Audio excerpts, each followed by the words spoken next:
주와 같이 길 가는 것 즐거운 일 아닌가. 우리 주님 걸어가신 발자취를 밟겠네. 한 걸음 한 걸음 주 예수와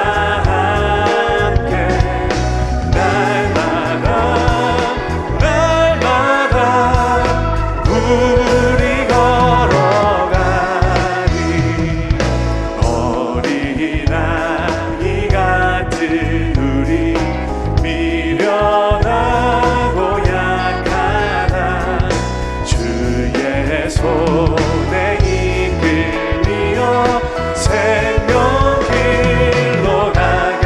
꽃이 피는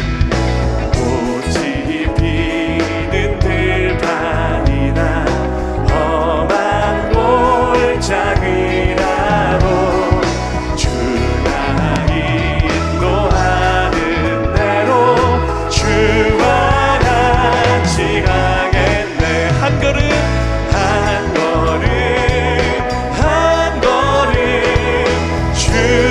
예수와 함께 날마다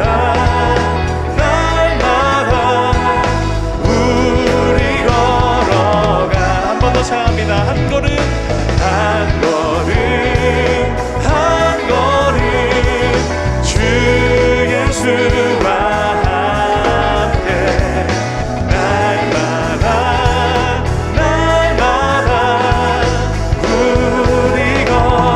사절로 함께 고백하기 원합니다.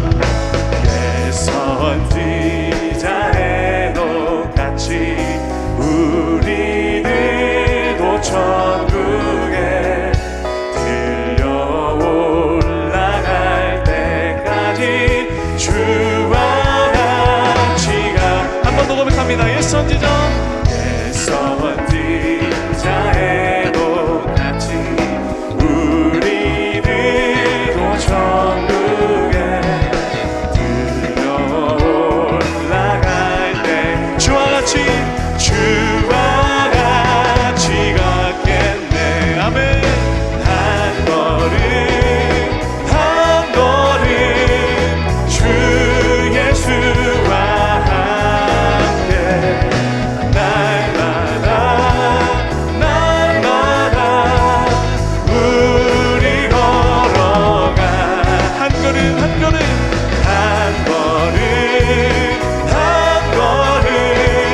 주 예수와 함께 날마다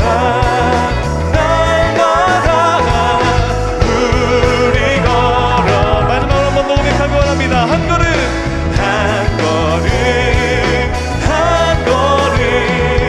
주 예수와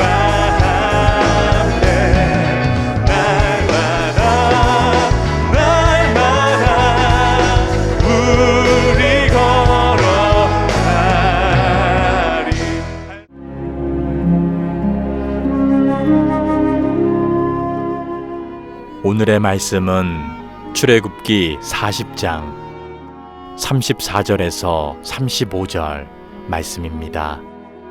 구름이 회막에 덮이고 여호와의 영광이 성막에 충만하매 모세가 회막에 들어갈 수 없었으니 이는 구름이 회막 위에 덮이고 여호와의 영광이 성막에 충만함이었으며. 아멘. 제가 금년에 본 유튜브 중에서 가장 감동적인 장면 하나가 그 장애를 가진 아버지가 딸이 결혼식 날 그 딸과 약속을 지키기 위해서 재활을 해서, 물론 그 과학의 힘을 좀 빌려서 보조 장치를 발에 착용하고 힘들게 그 딸의 결혼식을 축하해 주기 위해서 딸과 함께 춤을 추는 그런 장면이 있었습니다. 아주 오래전에 그 사고를 당해서 목 이하로는 하나도 움직이지 못하는 이 아버지가 딸과 함께 춤을 추기 위해서 재활을 하고 노력한 끝에 그 춤을 추는 감동적인 장면을 유튜브에서 봤습니다. 가족이기 때문에 그런 피나는 노력을 했을 것이고, 또 그런 장애를 가진 남편과 아빠를 가족이기 때문에 나머지 가족들이 지켜줬을 것입니다. 세상을 살면서 누가 내 옆에 있다는 것, 내가 혼자가 아니라는 것, 그래서 내가 가장 힘들 때 내 편이 되어줄 수 있다는 것만으로도 사람은 힘든 절망의 고비를 넘길 수 있습니다. 그런 점에서 우리 그리스도인들은 제일 복된 사람이라고 생각합니다. 왜냐하면 온 땅의 주인이신 하나님께서 우리와 동행해 주고 계시기 때문입니다. 사실 우리가 지금 어디 있느냐는 중요하지 않습니다. 어떤 사람은 광야 한복판에 있는 사람도 있고, 어떤 사람은 깊은 낭떠러지에 놓여 있는 사람도 있을 거고, 어떤 사람은 태풍 한가운데 지금 자신이 놓여 있는 사람도 있겠죠. 그러나 내가 어디 있느냐는 중요하지 않습니다. 온 땅의 주인이신 주님이 나와 동행하고 있다면 그곳이 어디인들 무슨 문제가 되겠습니까? 결국 우리의 인생은 내가 지금 어떤 환경에 있느냐를 가지고 행복하고 불행할 수 있는 것이 아니고, 주님이 나와 지금 동행하시느냐가 행복과 불행을 결정하는 거예요. 오늘 출애굽기의 마지막 시간입니다. 8개월의 대장정의 출애굽기를 우리가 공부하면서 40장 마지막 장을 살펴볼 건데, 드디어 이스라엘 백성들이 정말 열심히 노력한 끝에 성막이 완성이 됩니다. 부살렐과 오홀리압이 자기들이 완성한 성막을 모세에게 보고하니까 모세가 하나하나 다 검사를 하죠. 모세는 제일 먼저 하나님으로부터 율법의 성막을 이렇게 지어라라는 얘기를 들었던 사람이기 때문에 하나님께 들은 대로 성막이 지어졌는지 부살렐과 오홀리압 그리고 여러 기술자들이 힘써서 지은 성막을 검사하는데 얼마나 잘 졌는지 고칠 게 하나도 없는 거예요. 그래서 모세가 수고한 이들을 축복하고 하나님께 공사가 완료되었다고 보고를 드리고, 하나님께서 그 이야기를 들으시고 말씀하시는 게 오늘 본문의 시작이에요. 하나님께서 뭐라고 말씀을 하시느냐? 1절 2절에 여호와께서 모세에게 말씀하여 이르시되 너는 첫째 달 초하루에 성막 곧 회막을 세우고, 이렇게 기록했어요. 하나님께서 봉헌 날짜를 직접 아예 말씀해 주셨어요. 언제로요? 1월 1일. 왜 하나님께서 모세에게 성막을 1월 1일 날 봉헌하라고 말씀하신 걸까요? 뭐 여러 가지 다양한 그 학자들의 해석이 있습니다. 근데 저는 그냥 이 본문은 우리가 송구 영신 예배를 드릴 때 그 퍼포먼스 같은 정도로 생각을 해요. 한 해를 마무리하고 새로운 한 해를 맞는 송구 영신 예배가 우리에게는 지나가는 한 해를 다 정리하고 은혜 속에 묻어두고 새로운 한 해를 주님과 열심히 동행하겠습니다, 그런 다짐의 시간이 송구 영신 예배의 퍼포먼스 아닙니까? 아마도 1월 1일 날 성막과 함께 지나간 과거에 머물지 말고 새로운 한 해를, 인생을 시작해 봐라 라는 의미로 하나님께서 이렇게 주셨다. 저에게는 그런 은혜가 있었어요. 자, 드디어 1월 1일이 되었습니다. 동이 트고 나팔이 길게 울리기 시작합니다. 모세와 백성들이 아침부터 움직이기 시작해요. 그리고 한쪽에서는 울타리를 치고 한쪽에서는 성막 건물을 세우고, 건물이 세워지자 그들이 준비한 성막 안에 들어갈 기물들을 하나하나 자리에 배치하기 시작합니다. 이제 모든 절차가 끝나고 드디어 모세가 두 손을 높이 들고 하나님, 우리가 지은 이 성막을 하나님께 바치오니 하나님 받아주시옵소서, 봉헌 기도를 드리는 거예요. 이렇게 모세가 하나님, 우리가 드린 이 건물을 하나님께 바치오니 받아주옵소서라고 기도를 딱 드리고 났는데, 놀라운 일이 일어납니다. 34절 35절에 보니까 구름이 회막에 덮이고 여호와의 영광이 성막에 충만함에 모세가 회막에 들어갈 수 없었다.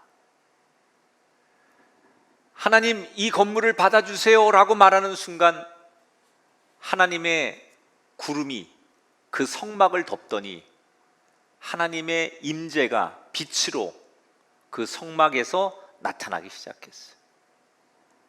얼마나 그 광경이 장엄했는지 모세조차도 그 성막 안에 들어갈 수가 없었습니다. 여러분, 어느 누구도 접근하지 못하도록 하나님께서 만드신 거예요. 하나님의 그 강력한 임재가 그곳에 임하니까 누구도 감히 그 건물에 접근하지 못하도록 만들었다. 이게 무슨 뜻일까? 우리 어린 아이들이요, 너무 자기가 갖고 싶었던 물건을 어느 날 갖게 되면 어떤 반응을 보이냐면, 이거 너무 좋아서 막 가슴에 안고 이거 누구도 만지면 안 돼, 이거 내 거야, 엄마 아빠도 손대지 마, 그리고 누구도 만지지 못하게 합니다. 그러니까 하나님께서 지금 모세조차도 이 성막을 만지지 못하게 하셨다는 건 어떤 의미냐면 너무너무 좋다는 얘기예요. 이스라엘 백성들이 하나님을 위해서 지어준 이 성막이 너무너무 좋아서 누구도 이 성막에 손대지 마, 모세 너도 손대면 안 돼 라고 말할 만큼 하나님께서 좋았다는 얘기예요. 도대체 하나님은 이 성막이 왜 그렇게 좋으셨던 걸까? 이 성막이 그렇게 세상적으로 가치 있는 건물이고 자랑할 만한 건물이고 아름다운 건물이었을까? 사실은 그렇지 않아요. 인간의 눈으로 보면 이 성막은 형편없는 건물이에요. 왕들이 살고 권력자가 살고 이방 나라 신들을 섬기는 신전에 비하면 지금 하나님이 거할 이 성막은 그냥 세상의 객관적인 눈으로 말하면 이동식 텐트 아닙니까? 아주 초라하고 건물 같지도 않은 그런 신전이에요. 그러니까 세상에 의리의리하고 자랑할 만한 아름답고 괜찮은 건물들에 비교하면 이 하나님의 신전은 너무나 초라하고 보잘것없는 건물인데 왜 하나님은 그 건물을 그토록 좋아하신 걸까? 그 이유를 오늘 성경에서 우리에게 소개하지요. 19절에 함께 읽어보겠습니다. 여호와께서 명령하신 대로 되니라. 여러분, 여호와께서 명령하신 대로 되니라는 이 표현이 정확하게 오늘 성경에 7번 나와요. 뜻은 같지만 말을 조금 바꿔서 쓴 표현까지 하면 8번 등장합니다. 그러니까 이 말은 이스라엘 백성들이 성막을 어떻게 졌다는 거예요? 하나님께서 원하시는 대로, 하나님이 말씀하신 대로 성막을 지었다는 거예요. 여러분, 하나님이 다른 건물이 아닌 그 별 볼 일 없고 초라한 텐트에 임재하셨어요. 그것을 너무 좋아하셨어요. 너무 기쁘게 받으셨어요. 그런 일을 만들기 위해서 이스라엘 백성들이 뭐 특별히 한 일이 없어요. 무슨 하나님의 임재를 나타내기 위해서 이 건물을 짓느라고 더 많은 인간적인 노력을 한 게 하나도 없어요. 그들이 한 게 있다면 단 하나, 하나님이 임하시도록 말씀대로 지었다는 거예요. 우리가 뭔가 세상을 살면서 더 특별하고 더 대단하고 뭔가 거창한 일을 해야만 하나님 기뻐하시는 게 아니에요. 아무리 어떤 일을 하든 간에, 아무리 우리가 어려운 순간이 있어도 하나님의 말씀대로 살면 특별한 것 하지 않아도 그게 하나님께 가장 큰 영광이 되는 거예요. 근데 저는 이 본문을 묵상하면서 그들이 하나님 말씀대로 성막을 지었더니 가장 하나님 기뻐하는 건물을 지었다. 그렇게 하면 되지. 이게 여러분, 저는 쉽지 않은 일이라고 생각했어요. 왜냐하면 하나님께서 율법을 주실 때 이 성막을 만들 때 또는 기물을 만들고 제사장들이 입을 옷을 만들 때 요건 요렇게 해라, 요건 어디에 두어라, 또 어떤 건 어떤 재료로 만들어라, 아주 세세하게 시시콜콜하게 말씀을 하셨어요. 그런데 그럴 때마다 모세가 하나님이 말씀하시는 것을 하나하나 기억하면서 다 동의가 되었을까? 저는 아니었을 거라고 생각해요. 왜냐하면 모세는 이집트에서 이집트 사람들이 섬기는 큰 왕궁, 신전 이런 걸 다 경험한 사람이에요. 적어도 사람들이 경외로우려면 신전이라는 건 이래야 된다라는 것이 경험된 사람이에요. 세상 사람들이 신전을 드나들 때 그 신전의 위압감 이런 것들을, 그 경외로움을 느끼게 하려면 적어도 신전의 입구는 이래야 되고, 신전의 그 조명은 이래야 되고, 신전의 가장 아름다운 공간은 이래야 되고, 그 나름대로 모세가 경험한 신전이라는 게 있어요. 그리고 모세가 살면서 자기가 생각할 때는 이렇게 해야만 사람들이 더 좋아할 거라고 하는 기준이 있었어요. 다시 말하면 모세 나름대로 내 생각도 있었을 거고, 자기의 취향도 있었을 거고, 자기의 의견도 있었다는 거예요. 촛대를 여기 세우는 것보다 여기 세우면 훨씬 좋을 텐데 하나님은 왜 여기 세우라고 할까? 이런 상황이 모세에게 있었다는 거죠. 모세만 그런 게 아니에요. 부살렐과 오홀리압, 이 사람은 건축 전문가 아닙니까? 여러분, 건축을 하다 보면 현장에서 생기는 다양한 일들이 있어요. 저는 건축을 교회에서 12번 해봤잖아요. 이 큰 성전도 졌지만 작은 건물들도 여러 번 지었어요. 교회가 계속 부흥하니까 공간이 계속 필요해서 또 확장하고 또 건축할 수밖에 없어서 하다 보니 12번을 건축하게 됐는데, 이 건축을 하면 현장에서 생기는 다양한 일들이 있습니다. 일을 하는 사람, 설계하는 사람, 감리하는 사람, 그리고 또 다양한 교인들이 여러 부서에서 와서 자기들이 써야 될 공간이니까 그 공간에 대해서 이랬으면 좋겠다라고 하는 다양한 의견들이 있고, 또 때로는 공정을 위해서, 건축의 안전을 위해서, 경비를 절감하기 위해서 현장에서 바꿔야 될 일들이 많습니다. 부살렐과 오홀리압이 이 건축을 진두지휘하는 기술자들로서 그들은 그런 고민을 안 할 수가 없어요. 그런데 모세도 부살렐과 오홀리압도 이 성막을 자기들의 의견은 반영하지 않아요. 철저하게 하나님이 말씀한 대로만 성막을 배치하고 지어요. 그랬더니 자신들의 생각은 배제하고 하나님의 의견, 말씀대로만 했더니 하나님이 가장 기뻐하시고, 하나님이 임재하시고, 하나님이 거하시는 공간이 되더라는 거예요. 많은 분들이 지금도 자신의 가정이라는 집, 인생이라고 하는 집, 때로는 여러분의 삶의 생업의 터전인 사업장과 일터라고 하는 집에 하나님이 거하시기를 원해요. 특별히 이렇게 코로나처럼 어려운 시국에는 더 많은 성도들이 하나님, 내 인생에 동행해 주세요. 나와 함께 해 주세요. 우리 가정에, 하나님 내 일터에 하나님 거해 주세요 라고 하나님의 임재를 소원합니다. 그런데 저는 오늘 이 설교를 준비하면서 이런 질문이 생겼어요. 우리는 하나님의 임재를 간절히 기다리고 기도하고 간구하는데 과연 하나님이 오실 만한 집을 준비했는가? 하나님이 거하시고 하나님이 기뻐하실 만한 집을 준비해 놓고 하나님이 이 집에 머물러 주세요라고 말하고 있는 건가? 하나님이 오실 만한 집이 아닌 내가 거하고 싶은 내 인생의 집을 짓고 나 편하기 위해서, 나 행복하기 위해서 지어놓은 가정의 집을 지어놓고 하나님 보고 이곳에 오라고 하고 있는 건 아닐까? 인생의 집이든 그게 사업의 집이든 자녀의 집이든 내 가정의 집이든 내 취향이나 내 생각이나 내 방법, 내 소원대로 집을 줘놓고 그렇게 마음대로 해놓고 하나님 보고 오라고 하는 건 아닌가? 그 집은 나 살기 좋은 집이지 하나님이 편히 계실 수 있는 집이 아닌데도 불구하고 하나님이 불편한 내 인생의 집에 거하기를 기도하고 있는 건 아닐까?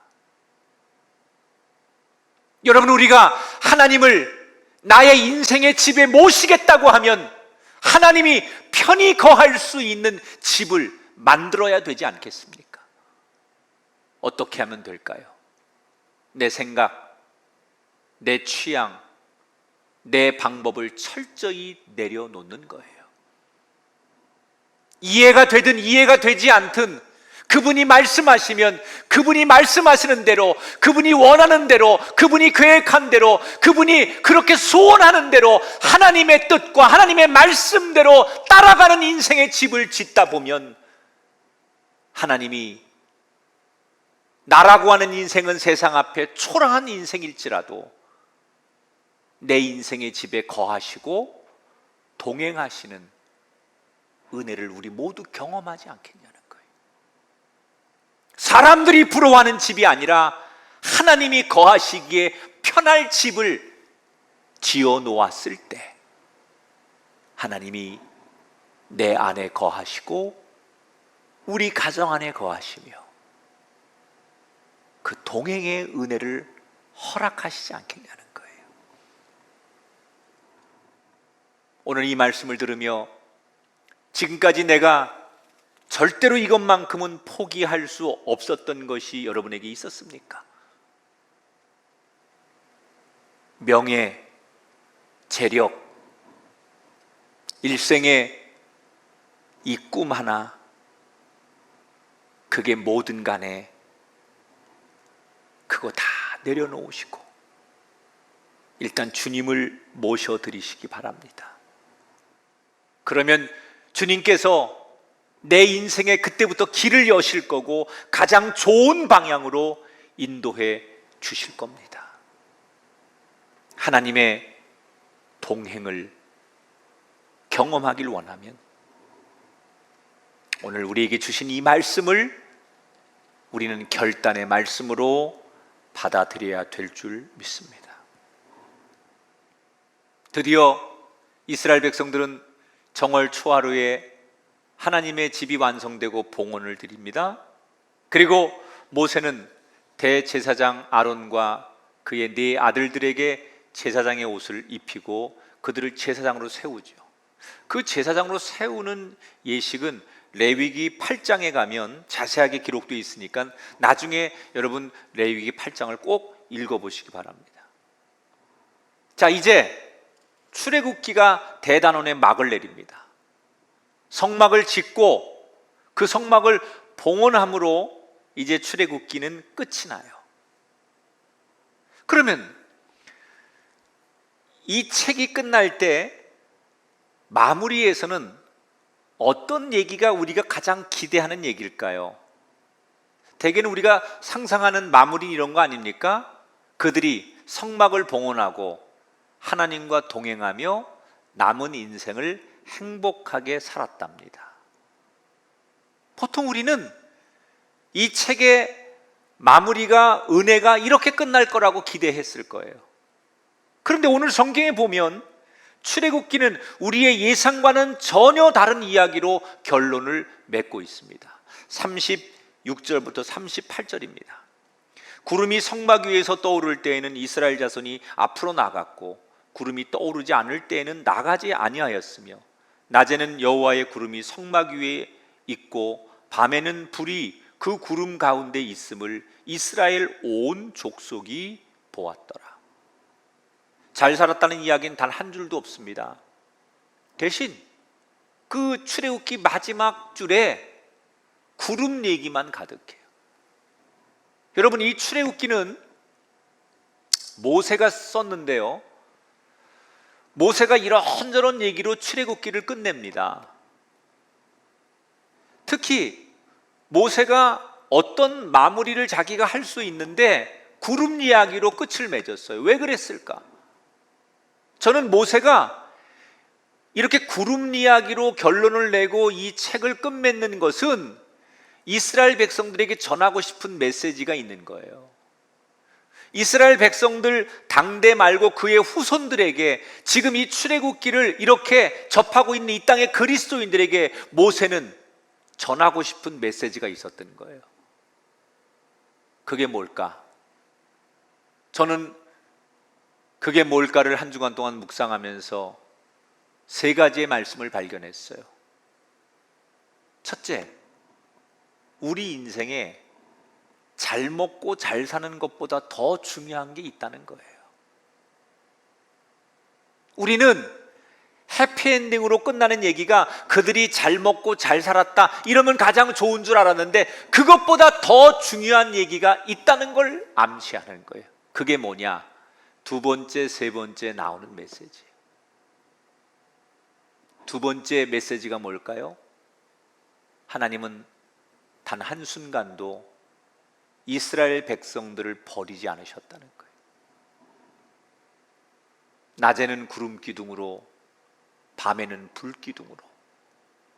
심지어 이스라엘 백성들이 하나님 앞에 범죄했을 때도 하나님은 그들을 떠나지 않고 함께 하셨다는 것을 모세는 증거하는 거예요.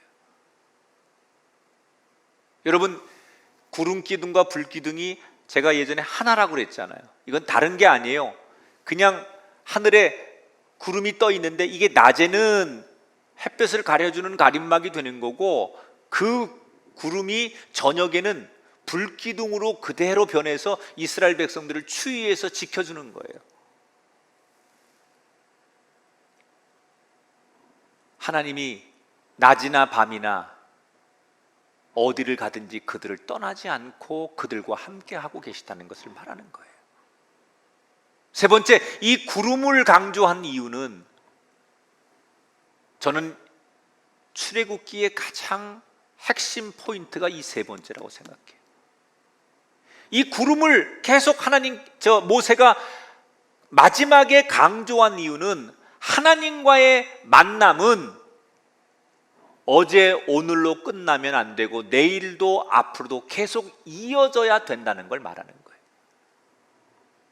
여러분, 조금 전에 말씀드린 대로 성막에 하나님이 엄청나게 놀라운 모습으로 임재하셨어요. 그런데 하나님은 그 놀라운 임재를 이스라엘 백성들이 다 목격하고 경험한 것으로 그 한 번의 엄청난 체험으로 그들이 놀라워하는 것으로 만족하지 않으셨어요. 앞으로도 계속 구름 기둥을 보면서 날마다 행진하게 해서 계속 구름을 볼 수밖에 없도록 하나님께서 만드신 거예요. 여러분, 이스라엘 백성들이 지금 광야를 지나가면서 원하든 원치 않든 구름 기둥을 볼 수밖에 없어요. 구름 기둥이 가는 대로 따라가야 되기 때문에 원치 않아도 구름 기둥을 봐야 돼요. 날마다 하나님이 인도하시는 그 구름 기둥이 자신들의 길잡이가 되는 거예요. 그런데 여러분, 원치 않았을지라도 강제적으로라도 날마다 이 구름 기둥이 자신들을 인도했기 때문에 그것 때문에 그들은 광야를 안전하게 통과할 수 있었고 약속의 땅에 들어갈 수 있었던 거예요. 그래서 정말 중요한 건 뭐냐? 하나님의 백성은 하나님을 계속 만나야 돼요. 모세는 당대의 이스라엘 백성들에게, 그의 후손들에게 이 이야기를 해주고 싶은 거예요. 그래서 날마다 하나님을 만나는 것. 오늘도 눈을 뜨면 저 하늘에 우리와 함께 하시는 구름으로 역사하는 하나님을 보며 이 인생길을 걸어가는 것. 밤이 되어 아무것도 할 수 없는 절망의 흑암 같은 인생 앞에서 우리를 비추시는 불빛과 같은 하나님을 바라보며 그 밤을 지새우는 것. 이 말을 전하기 위해 모세는 구름 이야기를 쓰며 출애굽기를 끝내는 거예요.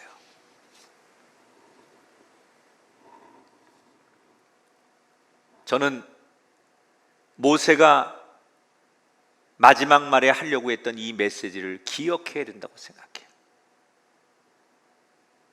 하나님께서 광야의 이스라엘 백성들에게 구름 기둥과 불 기둥으로 늘 함께 하셨던 것처럼 지금도 우리들에게 다양한 방법으로 또 다른 구름 기둥으로 함께 하신다는 거예요.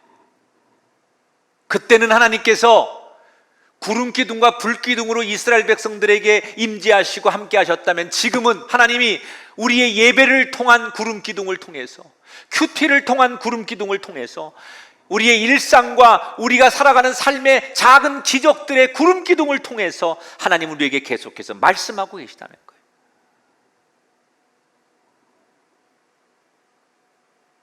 하나님과 동행하는 방법을 가르쳐 주시는 거 아닙니까?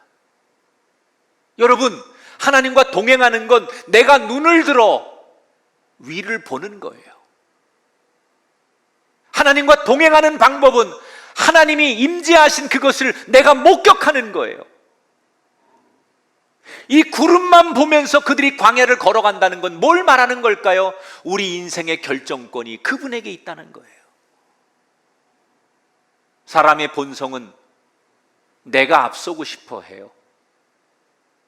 사람은 가만히 놔두면 마치 아무것도 안 했는데 마당에 잡초가 막 나오듯이, 사람의 본성은 가만히 놔두면 하나님 생각, 하나님 뜻보다는 내가 앞서고 싶어 해요. 하나님이 앞서는 걸 보지 못해요. 내 마음속에 이 죄성이라는 게 내가 이기고 내가 앞서고 내가 뛰어가고 싶은 그런 본성들, 내 마음대로 하고 싶은 본성들. 그런데 우리가 날마다 하나님이 우리와 동행하시는 구름을 바라보면 내가 앞설 수 없어요. 그 구름이 인도하는 대로 가야지. 그 불기둥이 머무는 데까지 멈춰야지요. 그러면 우리 인생은 절대로 내가 주도할 수 없는 거예요. 하나님과 동행하는 사람은 결코 자신의 인생을 자기가 주도하지 않아요. 하나님께서 이끄시는 대로 그 발의 템포를 맞춰가면서 걸을 줄 아는 사람, 하나님은 그 사람을 찾고 계신 거예요. 문제는 하나님이 그렇게 우리에게 다양한 이 시대의 또 다른 구름 기둥으로 우리에게 말씀을 하셔도 내가 그 구름 기둥을 외면하면 소용이 없다는 거예요. 우리를 인도하기 위해서 다양한 방법으로 우리에게 임재하시고 역사하시고 우리 이끄시는 하나님을 내가 외면하고 내가 가리고 내가 의지하지 않으면 하나님의 임재가 소용이 없다는 거예요. 그 하나님과의 만남을 날마다 이어가야 돼요. 하나님은 우리가 단 한 번에 엄청난 기적을 체험하는 사람이 아니라 일회적인 사건으로 엄청난 큰 이벤트를 만드는 사람이 아니라 평범하더라도 계속해서 일상을 통해 우리가 하나님을 만나기를 원하세요. 이전에 받은 체험에 만족하지 마십시오. 과거에 경험한 엄청난 은혜에 만족하지 마십시오.